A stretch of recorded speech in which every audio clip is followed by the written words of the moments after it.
Buenas tardes a todos. Desde Paraguay, les saluda Josana Lima, directora local de CEPEM de la SOCEM UPCDE. Es un gusto compartir con ustedes este video académico con el tema Granulocitos y Sistema Retículo Endotelial. Desde ahora agradezco la oportunidad y espero que aprovechen este breve repaso. Sobre los tópicos que vamos a hablar están las generalidades de los leucocitos, los granulocitos, el sistema retículo endotelial, la inflamación, los eosinófilos y basófilos. Las generalidades. Lo que nosotros tenemos que comprender es el origen de las células. ¿Y qué pasa para entender a respecto de las células? Porque tenemos que conocer estas células. Todos los días, nuestro organismo está expuesto a muchos patógenos, sean ellos virus, hongos, bacterias, parásitos, y muchos de esos son agresivos y podrían causar incluso la muerte. Pero nuestro organismo tiene defensas para luchar y combatir a estos microorganismos. Ese sistema está compuesto por leucocitos y sus células derivadas. ¿Y cómo exactamente trabajan estas células? Estas células trabajan de dos formas. Destruyen a los invasores mediante fagocitosis y también la segunda forma es formando anticuerpos y linfocitos sensibilizados. ¿Y cómo son estas células, los leucocitos? Los leucocitos, también llamados glóbulos blancos, son las unidades móviles del sistema protector del organismo. Como podemos mirar, acá está la célula madre mieloide, que es originada de la célula madre sanguínea, y la célula madre linfoide. Esta única célula va a generar las dos células de la linaje mieloide y de la linaje linfoide. Esta célula madre linfoide va a originar los linfoblastos, los linfocitos B, los linfocitos T y los linfocitos natural killers. Este va a hablar otro equipo. Hoy vamos a hablar específicamente de las células madre mieloide, que va a originar los glóbulos rojos, los monocitos y también los granulocitos, que de entre ellos están los eosinófilos, los neutrófilos y los basófilos. También vamos a hablar que estas células que miramos acá son los polimorfonucleares o granulocitos, como les conocemos. La concentración en sangre de los leucocitos son de 7.000 leucos por mililitro cúbico. El percentual de esas células vamos a hablar enseguida. La cantidad de células, eso es lo que nosotros tenemos que conocer, porque vamos a mirar los estudios de nuestros pacientes y vamos a averiguar si el contagio de las células está en su equivalencia, o si está aumentado o si está disminuido. Por ejemplo, los neutrófilos, su percentual medio, su valor de referencia, es en medio de 60% de las células. Los eosinófilos entre 1 a 4%. Los basófilos son las células que se encuentran en menor cantidad, de 0 a 0,5%. Y los monocitos también vamos a encontrar de 4 a 8%. Los linfocitos ahora mismo no vamos a hablar. Y los bastones tampoco vamos a hablar ahora. Después vamos a comentar un poco. O sea que si encontramos en el estudio de nuestros pacientes estos valores aumentados o disminuidos, tenemos ya que pensar en algunas enfermedades. Bueno, también vamos a hablar del linaje de los granulocitos.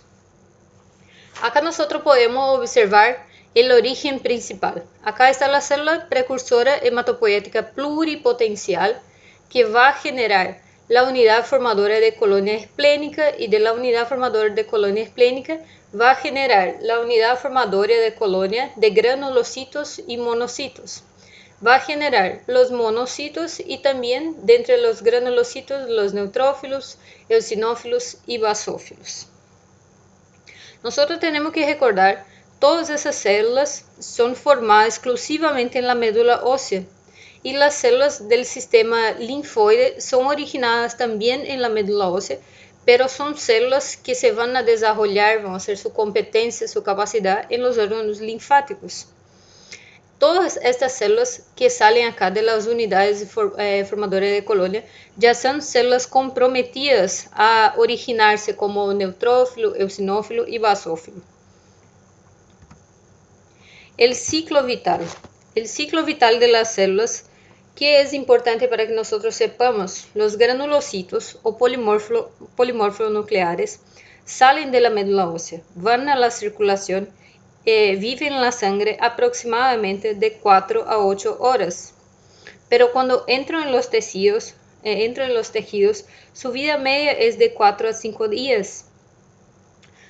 Pero cuando hay una infección, puede ser más corto ese periodo. Puede estar menos tiempo en la sangre, menos tiempo en los tejidos, porque van a combatir los microorganismos y van a vivir por un tiempo mucho más corto.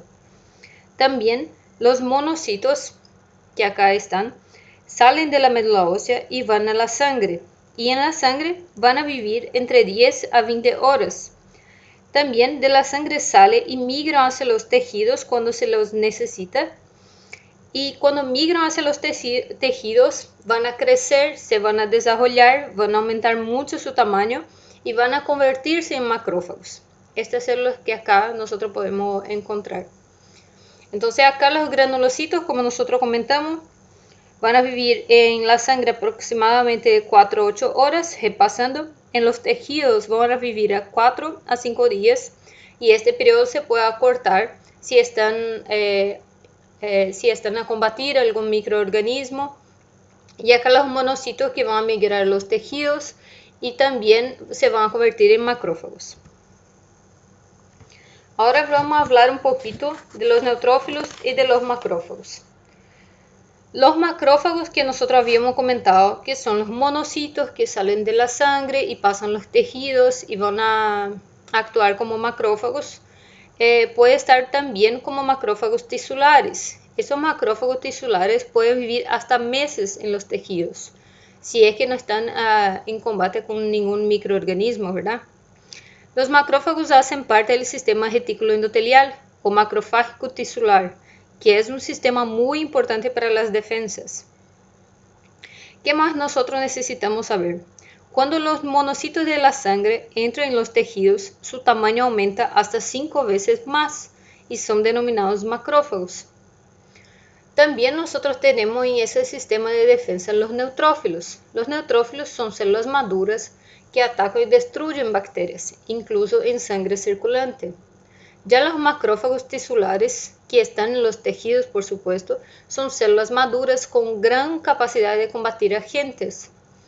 Ya los monocitos, que van a estar presentes en la sangre, son células inmaduras con poca capacidad de combatir los agentes. Acá nosotros podemos mirar un neutrófilo y sus gránulos, porque hacen parte de los granulocitos. Y acá está un capilar sanguíneo en que nosotros podemos mirar los granulocitos acá adentro. Bueno, ¿qué más nosotros necesitamos saber acerca de los neutrófilos y los macrófagos, que son las células principales de nuestras defensas? Los leucocitos entran en la sangre mediante diapéresis y los neutrófilos y los monocitos pueden exprimirse a través de los poros de los capilares sanguíneos por diapéresis. ¿Y cómo funciona esto? ¿Cómo es ese mecanismo? Primero nosotros, supongamos cuando tenemos una inflamación en los tejidos, vamos a tener un aumento de la permeabilidad capilar. O sea, acá va a haber un aumento de esa permeabilidad.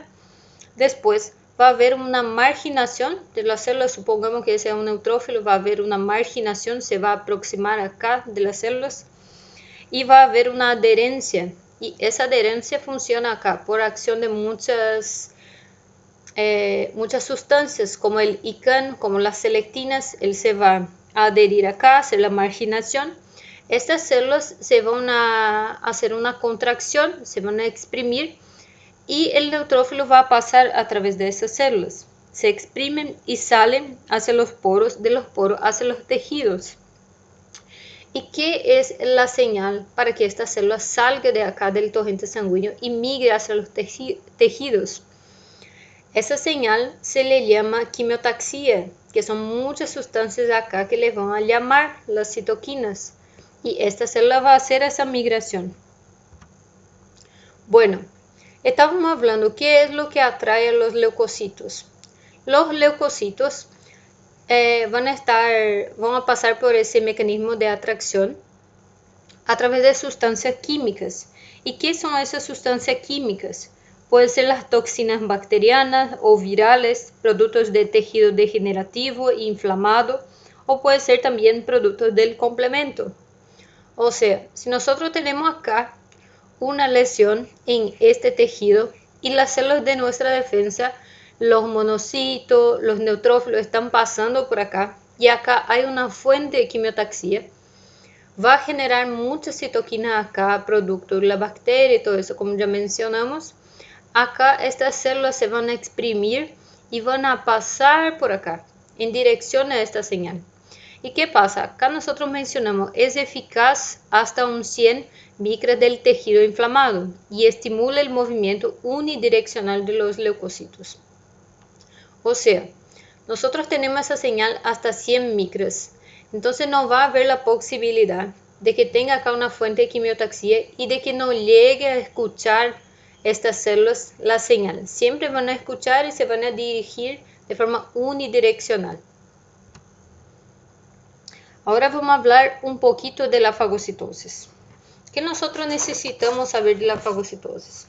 Es la función más importante de los neutrófilos, los macrófagos, y la fagocitosis es selectiva, o sea que no se va a fagocitar cualquier célula que está pasando por ahí por el torrente sanguíneo o por los tejidos. Cuando pasa eso, nosotros podemos evidenciar muchas enfermedades. O sea, ¿de qué depende la fagocitosis? La fagocitosis depende de 3 factores: de la superficie de la membrana, de la cubierta proteica protectora y de la producción de anticuerpos. Ahora vamos a explicar un poco más sobre esos conceptos. La superficie de la membrana. La superficie puede ser lisa o jugosa. Si la superficie es lisa, tiene un potencial muy bajo de que se dé la fagocitosis. O sea que cuando nosotros tenemos una superficie jugosa de la célula, entonces cuando se dan las mutaciones, porque normalmente nuestras células tienen una superficie lisa y eso disminuye la probabilidad de que pase una fagocitosis.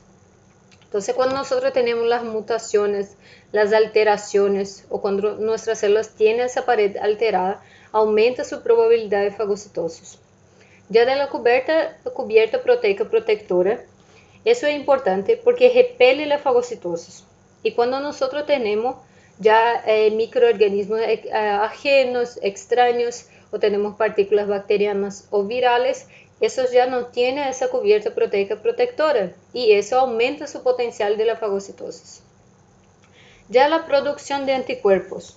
Supongamos que nosotros tenemos una bacteria en nuestro organismo va a marcar esa bacteria con las cuestiones de los anticuerpos para que esa sustancia sea fagocitada. Entonces supongamos que acá tenemos una bacteria, ella va a estar marcada con anticuerpos para que las células de nuestro organismo puedan identificar esa célula y hacer la fagocitosis. Entonces por un mecanismo de endocitosis, el macrófago, supongamos, va a extender sus pseudópodos, va a ingresar esa partícula a través de vesículas que se van a formar en su interior, va a digerir ese microorganismo y va a hacer toda la digestión y va a eliminar las partículas que sobraron por un mecanismo de exocitosis.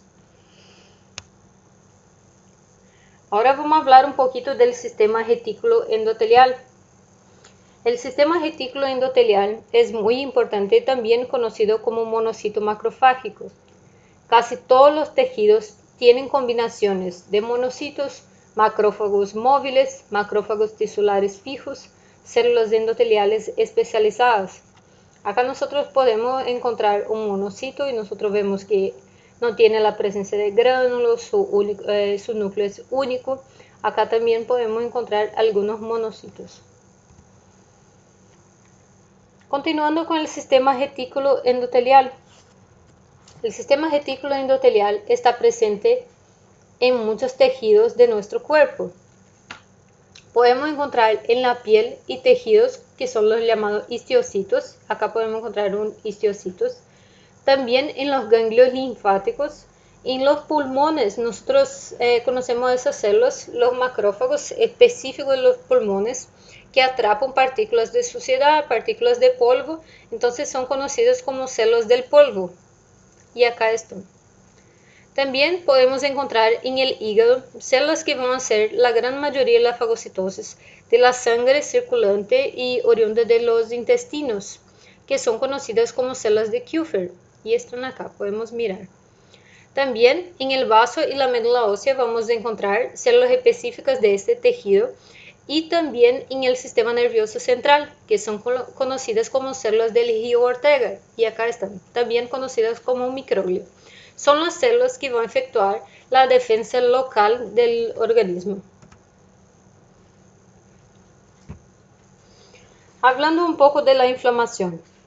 Cuando existe una lesión tisular por cualquier fenómeno, los tejidos lesionados liberan múltiples sustancias que dan lugar a alteraciones en los tejidos propias de la inflamación.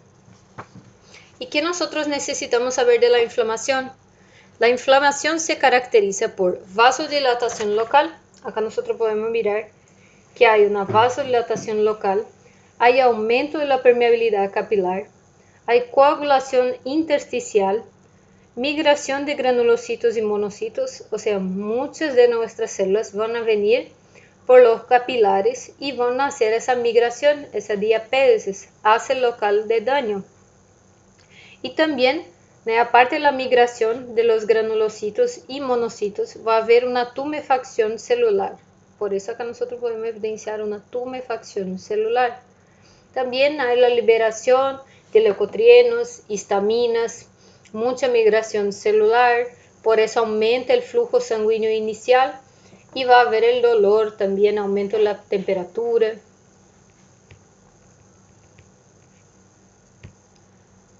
Seguimos con la respuesta de los macrófagos y los neutrófilos en la inflamación. Los macrófagos tisulares son la primera línea de defensa contra la infección. Los neutrófilos son la segunda línea de defensa. La invasión de los macrófagos al tejido inflamado es la tercera línea de defensa y la mayor producción de granulocitos y monocitos constituyen la cuarta línea de defensa, que nosotros vamos a explanar un poco más acerca de estos contenidos. ¿Por qué decimos que los macrófagos tisulares son la primera línea de defensa? Como nosotros hablamos ya anteriormente, hay muchas células que están presentes en los tejidos y cuando se da esa lesión en los tejidos, actúan en la primera hora los macrófagos tisulares. Y entonces con la muerte de las células, de las bacterias, del microorganismo, con esa lesión local, se liberan factores quimiotácticos que van a hacer la atracción de los neutrófilos, que están acá y son la segunda línea, y empiezan a invadir las zonas inflamadas desde la sangre. Eso ocurre debido a la quimiotaxia, como habíamos comentado, y las citoquinas inflamatorias, como el factor de necrosis tumoral alfa, la interleucina 1, y todas estas defensas se van a dar en la hora siguiente. Después de los macrófagos tisulares, llegan los neutrófilos. Entonces, por eso la segunda línea de defensa. Después de eso va a pasar la invasión de los macrófagos al tejido inflamado. Nosotros habíamos comentado que los monocitos que están en la sangre van a migrar hacia los tejidos inflamados. Y cuando hace esa migración, ellos aumentan su tamaño hasta 5 veces y van a hacer un aumento de su tamaño, van a combatir a estas sustancias, por eso la tercera línea de defensa. Aparte de eso, va a aumentar su número en la sangre, su cantidad de neutrófilos en la sangre. Después de aumentar su cantidad de neutrófilos en la sangre, va a generar un estímulo a la médula ósea para producir más células y migrar hacia la zona de inflamación. También, cuando va a pasar eso, de los monocitos monocitos nuevos y se van a convertir a macrófagos, es un proceso que tarda incluso hasta 8 horas. Entonces, los monocitos necesitan hacer un proceso de aumento de tamaño y de capacitación que va a tornar 8 horas y crece hasta 5 veces su tamaño. Esos macrófagos inician también el desarrollo de anticuerpos y estos anticuerpos que van a mejorar esa quimiotaxia. Aparte de eso, la cuarta línea de defensa se da porque las células precursoras de granulocitos y monocitos se van hasta la médula ósea a generar más estímulo para aumentar la producción de células. Ese proceso se da en 3 a 4 días para que salgan esas nuevas células. y eso constituye la cuarta línea de defensa.